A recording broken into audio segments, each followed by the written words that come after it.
Welcome to Startuprad.io, your podcast and YouTube blog covering the German startup scene with news, interviews, and live events.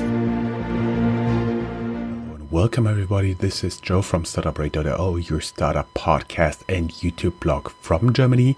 I am bringing you on a Tuesday publication our interview with Hessen Trade and Invest. You may have missed last month for the very simple reason Corona kind of wreaked havoc on our schedule and on all the connections, as well as the schedule of our sponsor.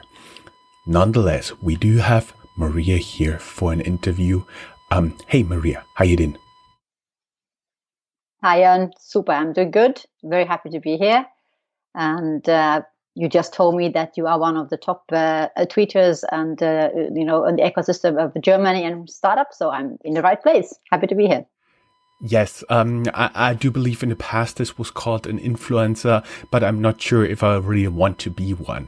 We are talking about you today, because I do believe you have a very interesting CV. You're now living in Frankfurt and you're the co-founder of Accelerator Frankfurt. And in this position, you've been giving us an interview already. You can go down here in the show notes and find this one. And I do believe you're right now already at wave 8 of your Accelerator, right? That's correct. So now we are on wave 8. I think we started 2015. And been running more or less, of course, before the corona happened, like on-site programs, 3 to 4 months, taking startups that were in the beginning very early stage, but later on moved more to this kind of go-to-market program, where companies who wanted to enter the German finance market would go through our program and get, investors and investments and also, of course, clients to our program. And now it's really the wave 8.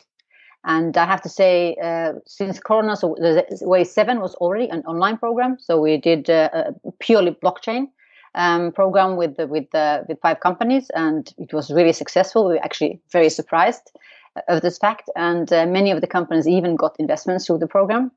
So I think it's always like that. At first, you think that, oh shit, maybe the bad word, but that, oh, what I'm going to do. The life changed on how we used to see it. But then we thought about it with Ram, who's the founder of Accelerator Frankfurt, that now is what are we going to do differently? So we said, what, we have nothing to lose. So let's do online. Let's see how it works. And let's do a bit like a Big Brother meets, Lion's Den and see, what we can do. And I think it was very helpful for the investors also, because they had the chance to peek a bit deeper into the startups and how they deal with different kind of situations. And then I think why we did the wave 8 was that it has really been bothering me for a long time that there are so few female founders. And especially, through our program, we had like 40 companies. And one of them, to be honest, had like a pure, real female founder in it. So we thought, what, if it's really that difficult, so how can we facilitate it? And we also thought that it's probably better to go for early stage companies, those who don't maybe have, the network. They don't know other people with whom they could found a company. Maybe they're even single founders. And so we started the wave 8. And so I'm very happy about that. Funnily enough, we have 4 females, which 3 of them are Finns. So maybe they tell something about the Finnish entrepreneurship. But we have one is a German, and she's great, Carla. And actually, 2 of these founders do live in Germany. So we have a good 50-50 split. Besides that, you are also the CEO of a small startup company called Mindclip. Can you wrap up in like a few sentences what you guys are actually doing there? Yeah, so Mindclip Behavior is a team development application. I would say that during the years, working with startups and helping them, and of course, working with big corporates also, I realized the biggest problem in companies is that the teams don't know how to communicate with each other. And I would say that it's a problem for the team members themselves, because they are misunderstood and they don't understand that it's with their own behavior that they actually cause these kind of reactions. And for the corporates also, it's a problem because if the teams don't work well together, they are not so efficient. And as we all know, people do not leave the companies for their great vision and mission. They actually often leave the company because they have a bad boss, and they stay because they have a great team. So this is to help the team leaders and helping the team members to really work efficiently together. Yeah, the team usually makes a big difference. And we are talking to you now because you're one of the many, many, many investors living in the Rhine-Main region. You're investing as a business angel as well as through indirect means. And the first thing that I was curious was, how do you decide to become a business angel? Does it happen by accident, or do you just decide one day you get up as, oh, got some spare money, let's reach out to the next business angel association and do some investment? How did it happen to you? Yeah, well, I think for me it happened. I mean, it started, of course, quite a long time ago when I was still living in China, and the financial crisis happened. 2008 and 9, and then you have let's say more time in your hands, and you have different kind of people reaching out to you. So I was living in China, and I had friends from Finland who had the business ideas and who were looking for clients and maybe looking for financing. And I was thinking that these people are really different. They're very crazy. They are willing to put everything they have. They put their house on the mortgage and go for an idea that they really believe in. And I started to think, I like this kind of, not only the willingness to take risk, but also the fact that they were actually coming up with new ideas and testing them out. And if it didn't work, they would try something new and not get hang on, to something that was like a legacy for them, since they, of course, had none. So I think for me, it happened in like, I would say, more gradually. So I started first helping these kind of startups, and, I would get sweat equity, I would help them work, and they would give me some shares. And then, of course, with time, and you have some extra money and something that you really believed in, it was normally like friends and, someone who you knew, had a personal relationship with for a longer time, because it is a very risky business. So normally you want to invest in people that you know. So I think for me, it started like a bit more gradually. And I think in a way it led to, many of the other things that we then did, setting up the Accelerator Frankfurt. But I would say that if one is very new in these areas, of course, the best thing is also to join some business angel conglomerates, or like in Frankfurt Rhein-Main, we have the organization. Also, or then find another opportunities like myself, investing through a certain like a special purpose vehicle with other people. So I think there's more risk averse ways also of doing it. I see. And since we are also available on Himalaya FM in mainland China, just poking a little bit more, where did you live in China for how long? And can you say a little bit in Mandarin? 你好，我是 Maria，我处在上海3年。So so I lived in Shanghai for 3 years, and lived a bit also in Hong Kong. And I think I would say the Chinese people are very, very innovative. I think they're the ones who are willing to take big risks and go for it and try things. So I think I really enjoyed living there in Shanghai. Very, very vibrant environment, for, I'm sure, also for startups. My personal experience from China is that let's say a little bit opposed to Germany or Europe, you can always feel the pressure of competition there. And that's why I do believe they are also forced to be innovative there. And we now know how you became a business angel, but I would be now a little bit curious how you're actually approaching an investment, because usually it happens that you get that somebody tells you about a crazy idea, and in the first moment you think that'll never work. No freaking way. And then if you look deeper in it, you actually find that there's something that is really working there. For example, I was once on a party meeting someone who is running a butterfly farm, which apparently is also a valid and good business. So that was one of the moments that actually something really surprised me. And ever since I started digging into that, is it the same for you? Probably, maybe not, because for me, I do need to believe in from the beginning that it makes sense, let's say, or that there's an interesting opportunity, that there's some kind of market for the idea. But for me, it's very important, the personal relationship I have with the founders. So most of the people that I invest in, I've known them for a long time. And, I help them, I give them some ideas. And I think that's how the idea of the Accelerator Frankfurt was also born. because we realize that it takes time to build a relationship. I mean, I think it's very rare that you meet someone and they immediately give you their money. I think that would be, maybe if you have too much and you don't know what to do with them, maybe you throw them around. But I would say the normal way is, to build a relationship and, to know you, in a way, in the first beginning, especially when you invest in seed. I mean, you invest in the person. You believe that, this person is reliable. They're not going to run away with the money, that they're doing something that they actually themselves believe in. And when they believe in it, you are, more inclined to believe in it too. Since you've been talking about seed, which is a very early stage in startup investing, but admittedly one of the places where a good business angel makes a real big difference, I would be curious, how important are stuff like getting a pitch deck, getting valid numbers on this? Because it's all, most of the time there, estimate something like this. How important is it that at least you get the impression somebody really took the effort in understanding this and putting in some numbers, doing some research?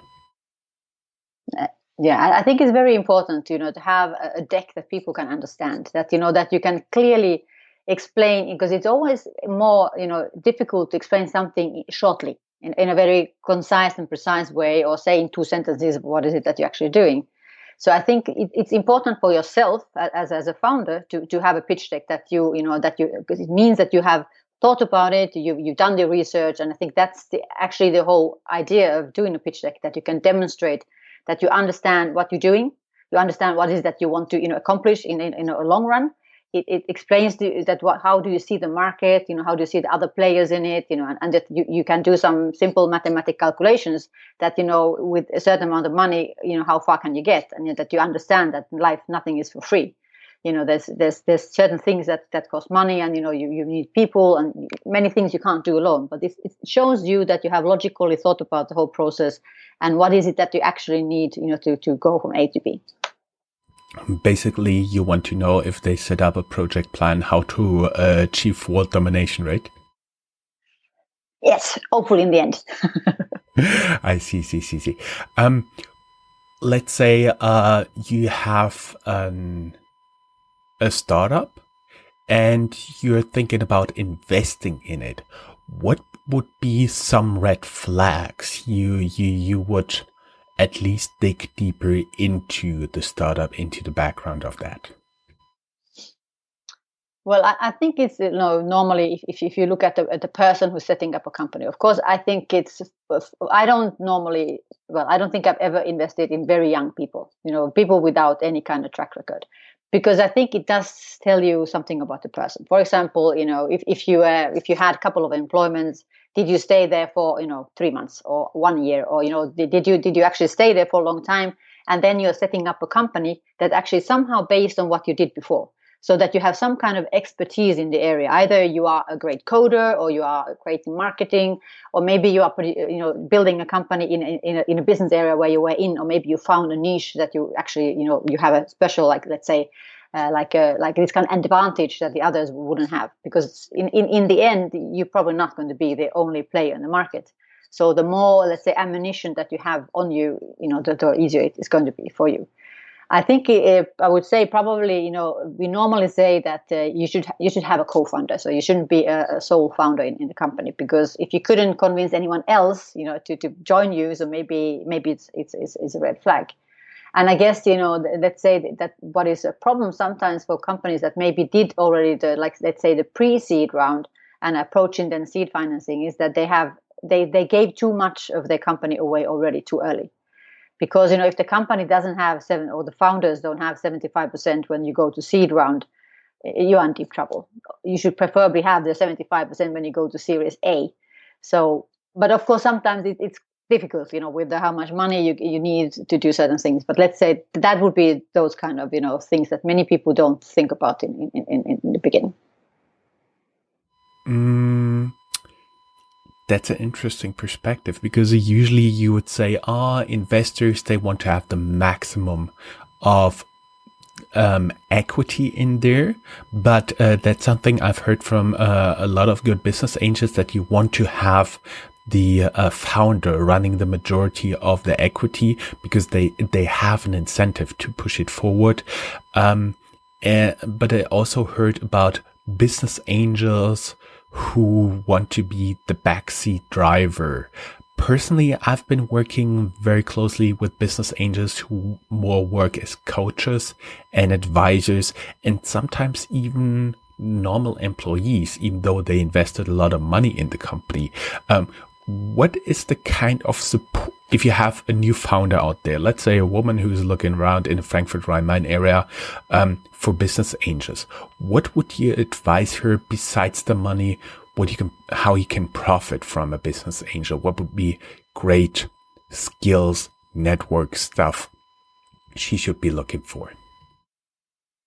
Yeah, I think it's always good to look for skills that you don't have, because you normally like to complement what you have. And I think the problem is, of course, when you are a young company, maybe you are only 2 people or 3 people, so obviously you're always lacking hands of getting things done.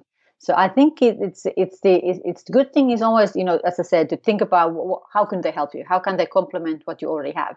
Maybe especially of course if they have a good network, that is something always valuable. They can maybe bring you new investors for your next investment round. Maybe they can bring you clients. Maybe they can bring you other contacts, and their own experience. And I personally really think it's very important that the business angel also understands their role. So normally they should be like an advisor. They can be maybe a board member once you get that far, but they should not try to run the company, because I would say they are these devils who think that they want to have as you said as much of the company as possible, but then it doesn't make any sense, because if you think logically, that when is the company going to be ready to be, let's say, exited in some way? If they're an IPO or a bigger company maybe acquires you probably need at least 3-4 investment rounds. And if you think about that, each investment round is going to dilute the founders by 20%. And if you start with 50, I mean, after one round you are down to 30. After the second round you're down to 10%. How incentivized are the founders going to be to stay in the company and build it? So I think it's very short-sighted for investors to think this way. So I think that's it. Like, really think carefully. If one has the luxury, of course, that one can choose the investor. Sometimes you just need to take the money where you can get it, but at least try to understand that and make it clear maybe from the beginning what is the expectations of the business angel. Personal experience, what I've also been working in the past at other startups, is they have very good business angels who are critical voices. Not to say you have like constant fights within the companies, but they give you a different perspective. They make you think. There's also something I would be looking for in a business angel, as well as if you're looking like in a B2B context, in B2B sales, it experiences almost everything there. And they know all the mean tricks there. That is also something in my personal experience that you would be looking for in a business angel if you're going into B2B. What is a normal way people approach you for investments in their startup? Is it your network?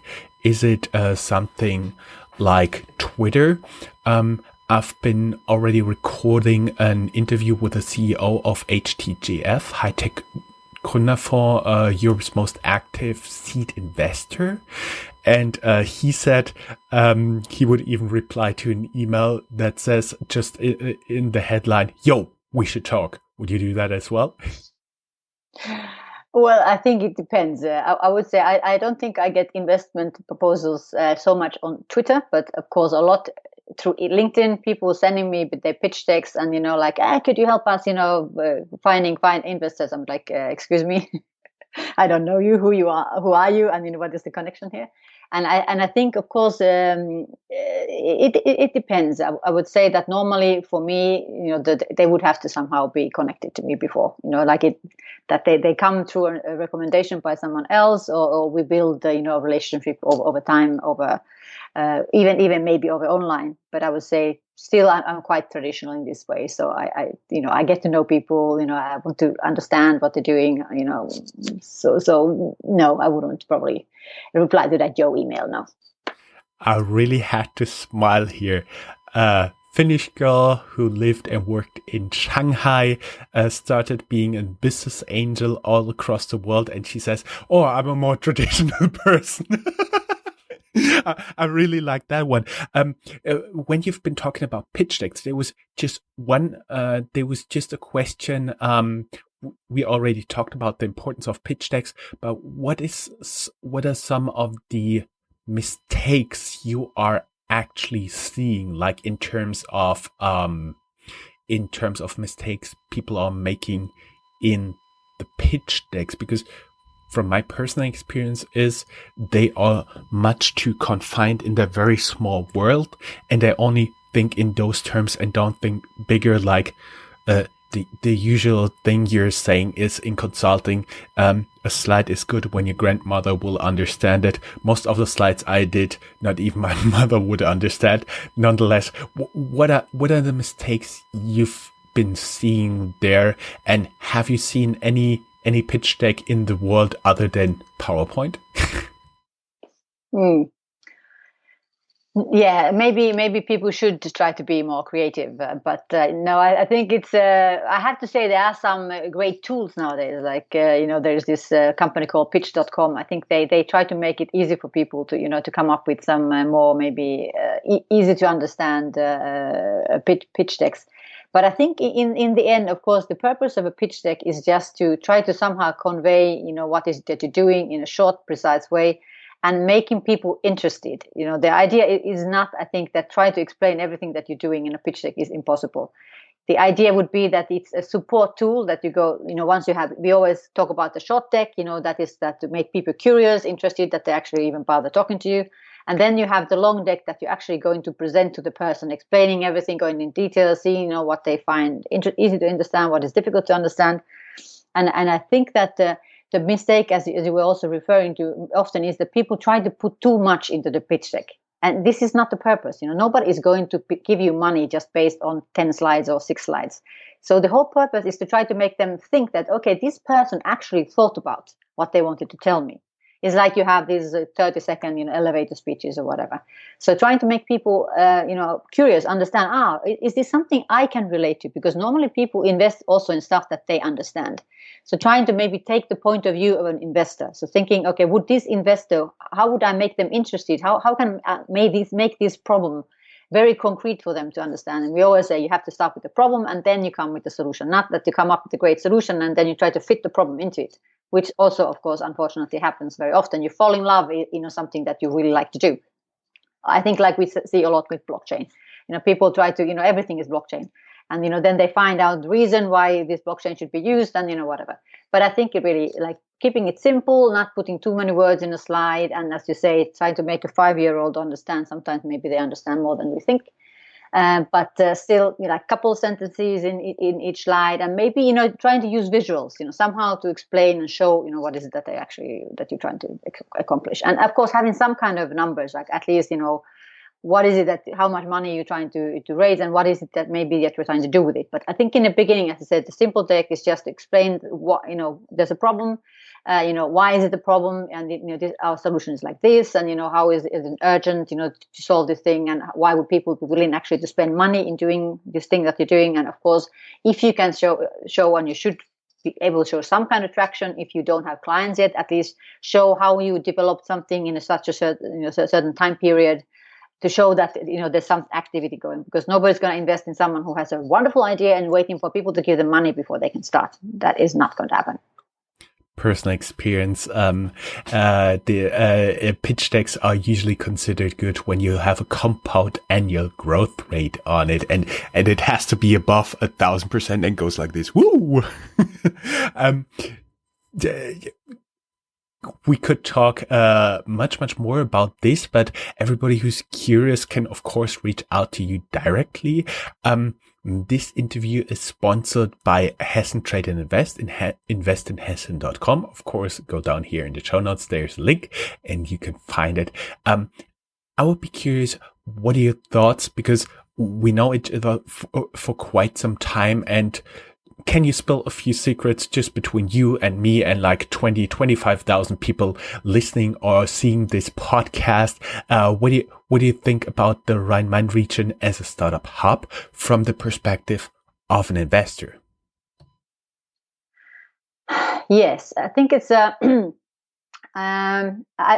course, I love Frankfurt. So let's start with the positive note. So I really love it. I think it's very international. I think there are great people there, and I think we have also great entrepreneurs and people who are willing to to take a risk and start something new, which is of course super important.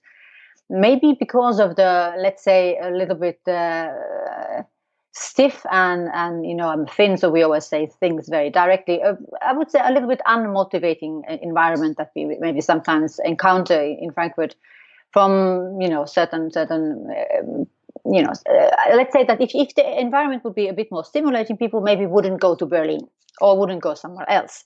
And personally, I think Berlin is a nice place to visit, but I wouldn't want to live there. So I think Frankfurt has a great potential of really being something where startups actually also want to stay. I mean, we have, of course, a couple of good examples of also very successful startups that are staying in Frankfurt, like Clark and some others. But I think this is probably what is a little bit needed, that people would feel, and I do think that those people who've lived a while in Frankfurt, they do also try to stay there, and I think also the money is not a problem, because there is a lot of money in Frankfurt and the area. You have all these retired bankers and people with pockets full of money that don't know what to do with it. Well, joke aside, but I think it's you have great infrastructure. You have a big airport. You can fly anywhere you want to go with the train, whatever means of travel you choose. And of course, nowadays, you can do actually a lot do remotely. And I think, but maybe some people are still a bit more traditional and would like to meet in person if you have no other, let's say, strong links to a person. So I think from a investor's point of view, it's always the more, of course, startups you have, the bigger chance you have that some of them are good.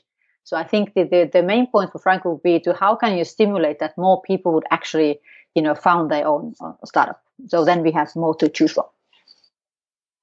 And probability commands that the more startups you have, the more good ones will be between them, and the more ultimately very successful startups will be there.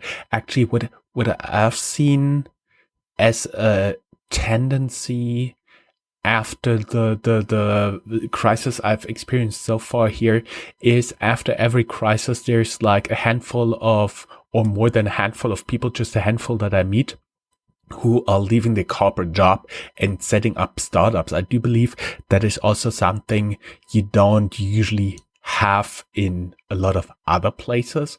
It's unique here.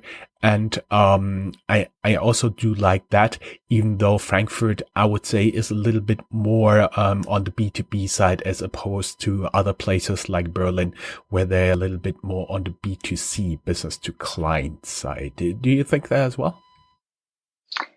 Yes, and I, of course, I've never really, my expertise is not in B2C. So I personally believe that there's a lot you can do with B2B. And of course, the thing is, maybe it's a longer road, so to say, to get the client. But once you have them, let's say, you are probably more secured in also to keeping them. So I think it's, in a way, every ecosystem or every city should, or every area, they should concentrate in what they're good at. And I think Frankfurt has this unique opportunity that we have so many financial institutes and so many banks there. And also, I think I would say for people who are maybe wondering of if they should set up their company or not, is that they should test out. You shouldn't just quit your job and, I'm going to be an entrepreneur. You can also do that. Some people have, some of us do that, but, it's not for everybody. But I would say you can experiment a lot of stuff, with even when you are working. But like you're a great example of that. I mean, you tested your idea before you decided to go full on, and I think that is the right way to do it. To test it out, because sometimes we have maybe a bit glorified idea how great the thing is that we want to do. So it's better maybe to test it out, talk to people, and find some feedback and to then do it when you feel that, okay, this is actually has a, let's say, more than 50% chance of becoming a success. So go for it. And the full disclaimer, you don't need to be in the podcast charts of 41 countries, from Japan to Paraguay, from the US to Hong Kong, before you can start out on your own. It's totally sufficient if you do your first sale, and that should be totally fine. Well, there would be one more thing I would be curious about. Where can people apply for like the next wave of the Accelerator Frankfurt? Where can they learn more about you? Of course, we'll link stuff like Accelerator Frankfurt Twitter account, your personal LinkedIn profile. I do believe you have a personal Twitter account as well. We'll link that here as well, and so people can reach out to you, stalk you everywhere, and that's totally fine. When is the next wave starting, and would it be all once again an all-female program? Well, I think it's too early to say. So the current wave, where we have these 4 amazing women, Mia and Anu, Hanna and Carla. So they're all B2B, but some of them are, like Carla is really early stage. She's still, looking for her perfect co-founder. And as I always say, that's the, very, very, very difficult decision. It's more than, finding the right husband. It's because you're really stuck to someone once you set up a company.